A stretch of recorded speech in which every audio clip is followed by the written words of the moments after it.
If you're looking to create, grow, and sustain your wealth, download and subscribe to the Pain Points of Wealth podcast at BeBullish.com with Bob, Ryan, and Chris Payne. It's your podcast for market insights, money tips, and real talk on the economy. Download and subscribe at BeBullish.com. Listen, all you New Yorkers. Taxi. Okay, we're looking around. This is the 77 WABC minicast. Welcome back to the Roger Stone Show. Joining me now is David Schoen. David Schoen very ably represented President Donald Trump in the first of his impeachment trials. David Schoen is a noted civil rights, ballot access, and criminal defense attorney, although he handles complicated civil and criminal matters before both trial and appellate courts. He's also literally the smartest lawyer I know, because David Schoen is one of the very, very few lawyers who understands that everything happens impacting a given little case doesn't necessarily happen in the courtroom or in the documents in this case, and that the exterior factors, such as publicity and media coverage, affect a trial. Many lawyers don't recognize that. David, I want to get your takeaway off the top on the Supreme Court decision, which killed the tariff program under which President Donald Trump has brought more than $158 billion into America. What does it mean, and where do we go from here? Thanks very much for having me on. Look, I happen to think the decision is wrong. I happen to think the dissenters have the better arguments here, but it is the decision. I don't happen to think it's going to create any kind of catastrophe.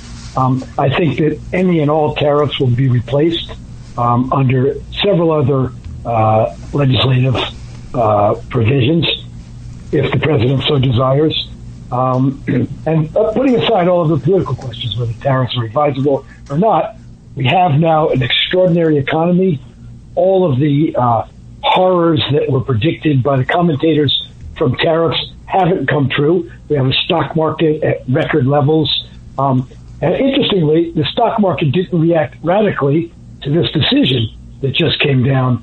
So let me just give you in a nutshell. I'm sure, I know you know, Roger, but maybe some of the listeners don't.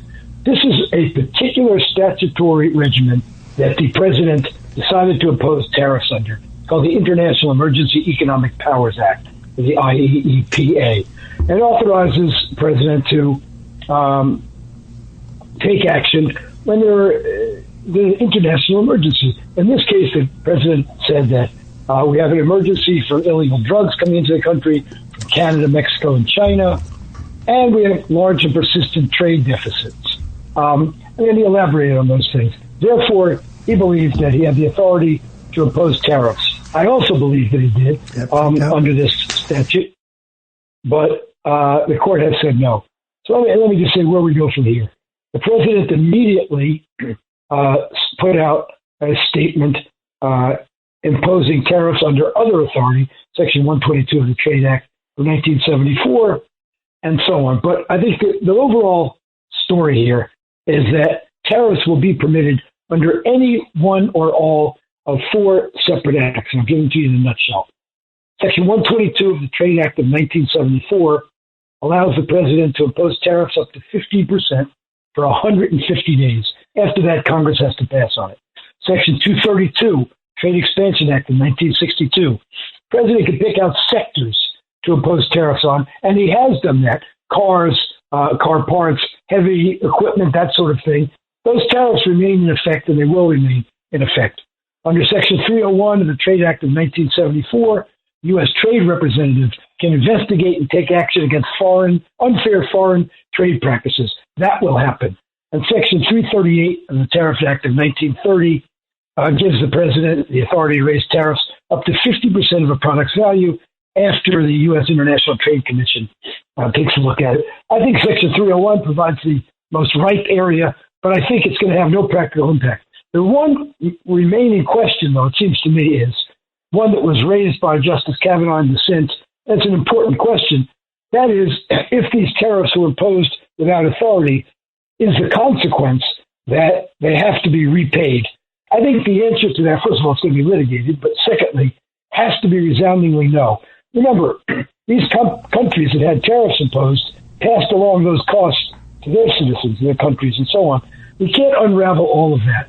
The tariffs were engaged in with a belief that there was authority for them. Contracts were made accordingly, and I think it's absolute, for a number of reasons, absolutely cannot be undone with refunds given. That's it. That's all I have to say about it, I think. Again, I want to shift gears on you a little bit. The president, on his way to the greatest comeback in American political history, was the target of unprecedented lawfare in both federally, in New York State. We now know the extra-constitutional actions of Jack Smith. But in New York State particularly, the case, I still find that they're all outrageous. The case, the values case, in which Mar-a-Lago was valued at $18 million, a case with no jury but a hateful, biased judge, which was overturned, and now that's on appeal. The E. Jean Carroll case, that was dreamed up by the lawyer George Conway.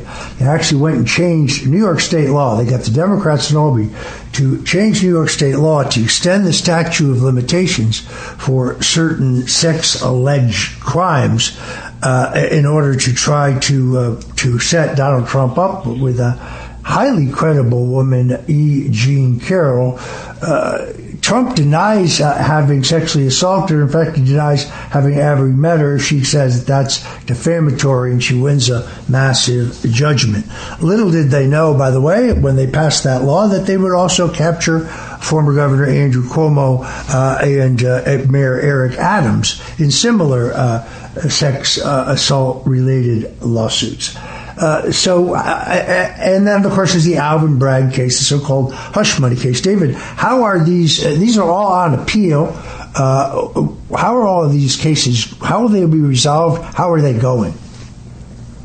A very good question. I'm glad you asked, because I've been, as most Americans, I think, very disturbed by these cases since they were initiated.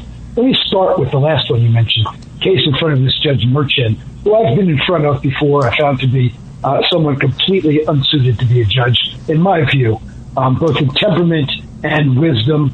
I don't think he knows the law. I don't think he properly researches it. And I don't think he's fair. I think he had a political agenda. In this case, we know that his daughter, the major fundraiser for Democratic candidates, he should have recused himself. And the lawyers in the case should have pursued the recusal issue much more sharply and on additional grounds, including a ground that this judge was handpicked by the chief administrative judge, we believe, with the influence of the district attorney's office. And there's a line of case law in which there was a long-standing practice in that court of the district attorney handpicking judges that a federal court has said, if it were raised directly from the trial court and on appeal, could well be subject to being overturned. I don't believe that issue was properly raised. But anyway, here's the status of the case. One of the arguments they're making is that this case should have been brought in federal court and must now be transferred to federal court because, based on the immunity decision, evidence that transpired or allegedly transpired while President Trump was president was put before the grand jury and alluded to at trial. Therefore, he should have immunity. The case should go to federal court. That argument is pending before Judge Alvin Hellerstein in the Southern District of New York. He has rejected once before sending the case to federal court. But as you know, the president was convicted on 34 counts, none of which, in my view, should have been convictions. This is the so-called hush money. This is a so-called hush money case. That's right. That's the hush money case. And with all due respect to the lawyers, this isn't Monday morning quarterbacking, because I said this at the time of the case. I made a number of mistakes, but those mistakes included the absolutely failure to properly use Robert Costello in the case. Costello appeared as a well-known lawyer, former deputy chief of the criminal division of the U.S. Attorney's Office, Southern District of New York, and at one point he represented Michael Cohen, the president's former confidant. When he represented Cohen, Cohen said clearly that the president did not know anything about what was going on here, that he, Michael Cohen, handled everything with this Stormy Daniels and so on. And he did so at a time when he had every incentive to implicate the president in making a deal for himself in the Southern District of New York. These lawyers absolutely blew it, the defense lawyers, when it came to using Robert Costello. They made a farce out of it. They never told him that the judge had limited what he could testify to, so he went into areas that had already been ruled off limits, and they never rescued him from it. So that was a terrible mistake. But the bottom line of the case is it has to be reversed, whichever court hears it, not just on the immunity grounds, but the primary issue is, this is a case in which, remember, it only became a felony by showing that he committed the misdemeanor of doctoring records for the purpose of committing another crime. The jury in that case was never instructed on what other crime they had to consider. They never returned a finding of what other crime it is they claim he doctored the books to commit. Absolutely has to be reversed. I'll go next to the Trump organization case, in which the fine imposed rose to a level of $600+ million and so on. Completely outrageous from the start. In this case, as you noted, has been reversed by the appellate division in the New York State system. It was reversed because they said the damages were excessive. I thought there was another primary issue should have been raised in the case. First of all, it should have led to a jury trial. There was no jury trial in the case because the prosecution was based on what's known as Executive Law 6312 in New York State. That's an equitable remedy as opposed to a legal remedy. An equitable remedy means the court can impose requirements of conduct on the party being sued. And that, for example, Letitia James brought this case against the Trump organization. If she were to prevail, then equitable relief would be declaring how they can do business, whether they can do business. But in this case, they imposed damages of $500 million or so. The only cases that have said you don't get a jury trial in this case says you don't get a jury trial because it's equitable relief, not damages. If it's damages relief, you must have a jury trial. This was clearly tail wagging the dog. In this case, damages was the overriding factor in the case, extraordinary damages. I'm worried about this case for one reason, additional reason. There's a case coming through the federal court system now in which the United States just granted certiorari. It's called SWIFT-TEC. In that case, it's a very similar issue. There's a federal statute at issue. It calls for the disgorgement of ill-gotten gains. And like in this case, 6312 that the president was prosecuted under, disgorgement could be a remedy if you find that there was a victim and harm done. In the president's case, the banks testified they were happy as a pig in mud to get his loans. They made money off of the loans. There was no loss, no harm, no victims. In the federal case coming up, same thing. No harm, no loss, no victims, but they've allowed a fine to be imposed, disgorgement. The Solicitor General has taken the position in that case that the government agreed certiorari should be granted, but that the statute should be upheld to allow disgorgement when there are no victims, no loss, and no harm. I'm afraid that's going to come back to bite them in the Trump case, and I would urge them in the strongest terms possible to rethink the position in the federal case and be consistent with the state court case and say, where, like in the Trump case, there's no victim, no loss, no damages, no harm, you cannot impose a fine, excessive or otherwise. We're talking to lawyer David Schoen. When we come back, I'm going to ask him about the E. Jean Carroll case, the part of the cavalcade of lawfare against President Donald Trump in New York State before his triumphant return to the White House. Those cases, unfortunately, don't just go away. One of them he has won on and is now on appeal by the government. The other two are still on appeal. But I want to ask David Schoen lastly about the E. Jean Carroll case, and then I want to talk to him about some other issues. We're talking to David Schoen. We've only got a limited amount of time. Literally the smartest lawyer I know, truly brilliant, not a Republican, not necessarily a conservative, but a strong supporter of the state of Israel, and someone who's fought long and hard against Islamic terrorism, as well as a civil rights lawyer who has represented minor parties and others with important issues of ballot access, which is thankless but important work. We'll be right back with David Schoen.